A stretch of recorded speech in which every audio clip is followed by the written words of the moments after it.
Hi friends, ఎలా ఉన్నారు? ఈరోజు ఒక ఇంట్రెస్టింగ్ టాపిక్తో మీ ముందుకు వచ్చాను. భయపడవద్దు, ధైర్యంగా ఉండు అని మీకు చాలామంది అడ్వైజ్ ఇచ్చుంటారు. కానీ ఏమి చేయడం వలన మనం ధైర్యంగా ఉంటామో అది మాత్రం ఎవరూ చెప్పరు. కానీ దానిని మనకు ఒక పుస్తకం నేర్పిస్తుంది. ఈ 13 తప్పులు మీరు చేయకండి, ఈ తప్పులు మీరు చేయకపోతే మీరు ధైర్యంగా ఉండగలుగుతారు అని ఈ పుస్తకం చెబుతోంది.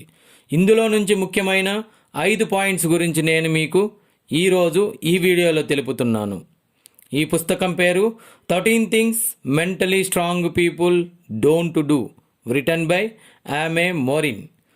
చాలా ప్రాక్టికల్గా, చాలా ఈజీగా అర్థం చేసుకునే విధంగా రచయిత ఈ పుస్తకంలో మానసిక దృఢత్వం కలవారు అన్ని సమయాలలో ధైర్యంగా ఉండడానికి వారు పాటించే 13 సూత్రాల గురించి తెలిపారు. ఇందులో నుంచి ఈరోజు మనం ముఖ్యమైన 5 సూత్రాల గురించి తెలుసుకుందాం. నెంబర్ 1, అసూయ పడకుండా ఉండడం వలన మనం ధైర్యంగా ఉండగలుగుతాము. మామూలుగా మనం ఒకరిని చూసి అసూయ పడేటప్పుడు వారి దగ్గర ఉన్నది మనకు లేదు అనే భావన కలుగుతుంది. అదే మన ధైర్యాన్ని తగ్గించేస్తుంది. ఉదాహరణకి, ఒక ఊరిలో 2 బలశాలులకు ఒక గొడవ వచ్చింది. ఇందులో ఒకరి దగ్గర ఆయుధాలు, పోరాడి నేర్పు ఎక్కువగా ఉన్నాయి. ఇంకొకరి దగ్గర అంతటి పోరాట పటిమ, ఆయుధాలు తక్కువగా ఉన్నాయి.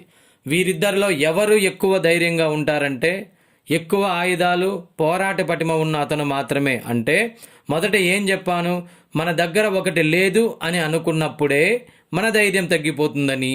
ఎప్పుడైతే మన దగ్గర అన్నీ ఉన్నాయి అని అనుకోగలుగుతామో అప్పుడు మన ధైర్యంగా ఉండగలుగుతాము. అందుకే మన దగ్గర లేదు అని ఒకరిని చూసి అసూయపడకండి, అప్పుడే మీరు ధైర్యంగా ఉండగలుగుతారు. నెంబర్ 2, జరిగిపోయిన కాలం గురించి ఎక్కువగా మాట్లాడకండి, అప్పుడు మనం ధైర్యంగా ఉంటాము. ఈ జరిగిపోయిన గతం గురించి మాట్లాడే వాళ్ళలో 2 రకాలుగా ఉంటారు. ఒకరు గతంలో నా జీవితంలో ఈ తప్పు జరిగింది, అది కాని జరగకుండా ఉండుంటే నేను ఇప్పుడు చాలా బాగా ఉంటాను, ఆ తప్పు ఎందుకుదా జరిగిందో, నాకే ఎందుకు జరిగిందో అని చెప్పుకుంటూనే ఉంటారు.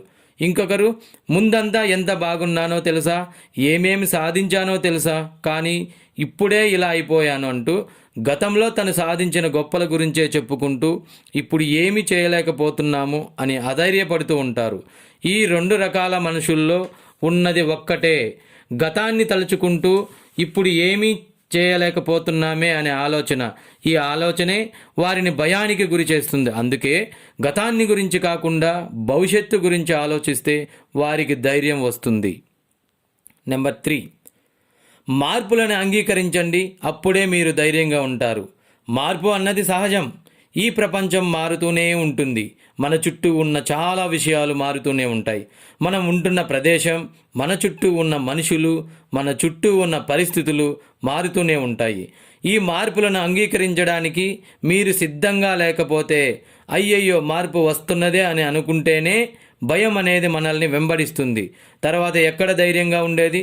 కాబట్టి మార్పును ఎదుర్కొనేందుకు తయారుగా ఉండండి. ఉదాహరణకి, ఒక సంస్థలో 2 పనిచేస్తూ ఉంటారు. ఒకరు మార్పులను అంగీకరిస్తారు, ఇంకొకరు మార్పులను అంగీకరించలేకపోతారు. సంస్థ అనగా అందులో ఎన్నో మార్పులు జరుగుతూ ఉంటాయి. అది నిర్వహించే అధికారుల నుంచి కానివ్వండి, ఉత్పత్తుల నుంచి కానివ్వండి, యంత్రాంగం నుంచి కానివ్వండి, పనిచేసే ప్రదేశం నుంచి ఎన్నో మార్పులు జరుగుతూ ఉంటాయి. ఆ మార్పులను అంగీకరించి ముందుకు సాగిపోయేవాడు ఉన్నత స్థాయికి ఎదుగుతాడు.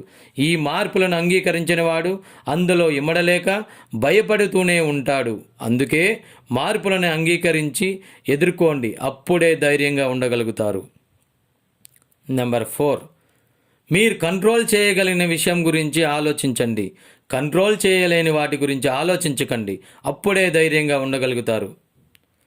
ఇది చాలా సింపుల్గా, లాజిక్గా ఆలోచిస్తే మనకే అర్థమవుతుంది. ఏదైనా ఒక విషయం మనం కంట్రోల్ చేయగలము అని అనిపించినప్పుడు మనకు చాలా ధైర్యంగా ఉంటుంది. కానీ మనము చాలా సందర్భాలలో, చాలా విషయాలలో ఏదో ఒక తప్పు జరుగుతున్నప్పుడు మనం కంట్రోల్ చేయలేని విషయాల గురించి అధికంగా ఆలోచిస్తాము. అయ్యయ్యో ఇలా జరుగుతుందే, నేనేమి చేయలేకపోతున్నానే అని పవర్లెస్గా ఫీల్ అవుతాము. బదులుగా మన ప్రక్క నుంచి మనం ఏమి చేయగలమో చేసి ప్రక్కకు వచ్చేయాలని ఆలోచించము. ఇది మన ధైర్యాన్ని తగ్గించేస్తుంది. కాబట్టి ఎప్పుడైనా సమస్య వచ్చినప్పుడు మనం ఏదైతే కంట్రోల్ చేయగలమో దాని మీదే దృష్టి పెట్టడం వలన మనం ధైర్యంగా ఉండగలుగుతాము. నెంబర్ 5, మిమ్మల్ని చూసి మీరే అయ్యో పాపం అని జాలి పడడం వలన అది మీ ధైర్యాన్ని తగ్గించేస్తుంది. ఉదాహరణకి చాలామందికి ఒక అలవాటు ఉంటుంది. వాళ్ళని చూసి వాళ్ళే నేను ఎంత పాపమో తెలుసా, నాకే ఎన్ని కష్టాలో తెలుసా, నాకు మాత్రమే ఎందుకు ఇంత మోసంగా జరుగుతుందో తెలుసా, నేను ఒక అన్లక్కీ ఫెలో అని వారి మీద వాళ్ళే జాలి పడుతూ ఉంటారు. ఎల్లప్పుడూ వాళ్ళ మీదే జాలి చూపించడం వల్ల మానసికంగా చాలా బలహీనపడి ధైర్యం కోల్పోతుంటారు. నేనేమి చేయలేనని ధైర్యం కోల్పోతారు. కానీ దానికి బదులుగా చిన్నప్పటి నుండి నాకు చాలా సమస్యలు ఉన్నాయి, అయినా వాటిని నేను చాలా ధైర్యంగా ఎదుర్కొని ఇప్పుడు ఇలా ఉండడమే చాలా గొప్ప విషయము, ఇంకా ఏదైనా నేను ఎదుర్కోగలను అనే ఆలోచనే వారిని చాలా పవర్ఫుల్గా ధైర్యవంతులుగా మారుస్తుంది. సో మిమ్మల్ని చూసి మీరు జాలి పడడం మానేసి ఇప్పుడు మీరు ఉన్న స్థితి గురించి గొప్పగా ఆలోచిస్తారో అప్పుడే మీరు ధైర్యంగా ఉండగలుగుతారు. ఇవండి నేను చెప్పాలనుకున్న 5 ముఖ్యమైన సూత్రాలు. ఇంకా ఈ బుక్ నుంచి మనం నేర్చుకోవలసినవి: ఒంటరితనాన్ని అనుభవించడం అలవాటు చేసుకోవాలి, దాన్ని కూడా ఆనందంగా స్వీకరించగలగాలి, అప్పుడే మనం ధైర్యంగా ఉండగలం. వెంటనే ప్రతి విషయానికి సమాధానం దొరకాలి అని అనుకోకూడదు, ఓర్పుతో ఉండాలి, అప్పుడే మనం ధైర్యంగా ఉండగలం. ప్రతి ఒక్కరి దగ్గర మంచి పేరు తెచ్చుకోవాలి అని అనుకోకూడదు, అప్పుడే మనం ధైర్యంగా ఉండగలం. మొదటిసారి ఓడిపోయినప్పుడు ఆ ఓటమినే ఆలోచిస్తూ కూర్చోకూడదు, అప్పుడే మనం ధైర్యంగా ఉండగలము. సో ఇది ఫ్రెండ్స్ ఇవాల్టి మన వీడియో. నెక్స్ట్ వీడియోలో వేరే ఇంట్రెస్టింగ్ టాపిక్తో మీ ముందుకు వస్తాను. బాయ్.